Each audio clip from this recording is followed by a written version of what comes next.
What's up, everyone? Welcome to Power Play with CJ. I just want to focus in. I already talked about the Panthers and the Edmonton Oilers, but how I would go about rebuilding the Buffalo Sabres. For one thing, I think they've done a fantastic job where they are. They got two first-round picks in 2015 because the Islanders are going to hold on to the Vanek trade. They had two first-round picks last year. They took Zadorov and Rasmus Ristolainen, and then the year before that, they took Zemgus Girgensons and Mikhail Grigorenko. I think Grigorenko's development was stunted because of the ludicrous CHL, AHL rule. But, nothing you can do about that. You can't cry over spilt milk. He's playing well for Quebec in the queue, and I think he'll still be a part of the rebuilding process. They did fantastic in the Ryan Miller and Thomas Vanek trades. I think they got St. Louis's pick this year as well. So they could realistically have up to 3 first-round picks in 2015. They got 2 this year. So 2012, 2013, 2014. And 2015 they'll have like 9 first-round picks, a bunch of second-round picks. Maybe they flip Chris Stewart for another prospect. And for the most part, I like where they're at.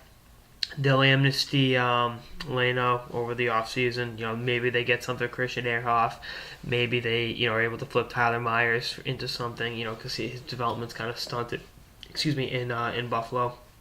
So it's there are better days ahead for the Sabres. They'll have a top 3, top 4 pick. Whether it's Bennett, Reinert, Ekblad, Drysdale, whoever. They'll get a pretty good part of the rebuilding process in this draft. And look, going forward, they'll have a lot of assets, and they can mix and match. They got Neuver, they got Enroth, they got Hackett in the AHL. Depending on what you think of him, there is plenty of hope in Buffalo. I think Buffalo's got a better rebuilding process going on than Edmonton and Florida do. Just talking 3 of the worst teams in hockey at this moment. But there's still work to be done. I don't like the circumstances under which Pat LaFontaine left the organization. He was supposed to bring him in and help some things happen. Didn't break that way, and it's unfortunate because I love Pat LaFontaine. I love him as a player, and I thought he was an amazing. I thought he could have done a really good job as a general manager, but again, it's is what it is, and we'll see what happens going forward. But if I were in charge, I'd try to flip a few first-round picks, get some more young roster players. I like Johan Larsson in the AHL. I like Armia. I like the aforementioned Gergensons and Meyer. Ristolainen, Zadorov, guys like that.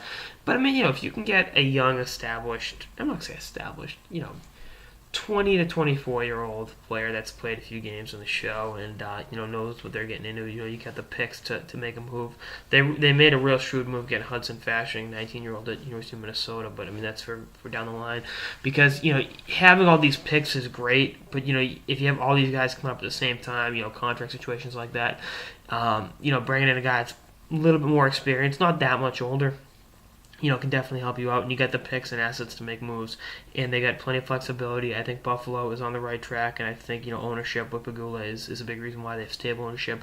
They have ownership that's willing to spend money and willing to make necessary moves to improve the team.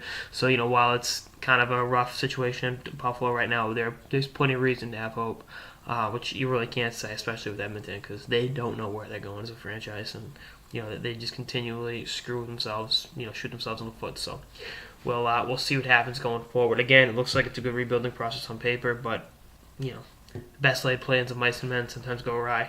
Anyway, that's on some sort of the Power Play with CJ on the Buffalo Sabres. What I'd do if I was in charge of Sabres rebuilding. Stay tuned for my episode throughout the season and beyond. Later, guys.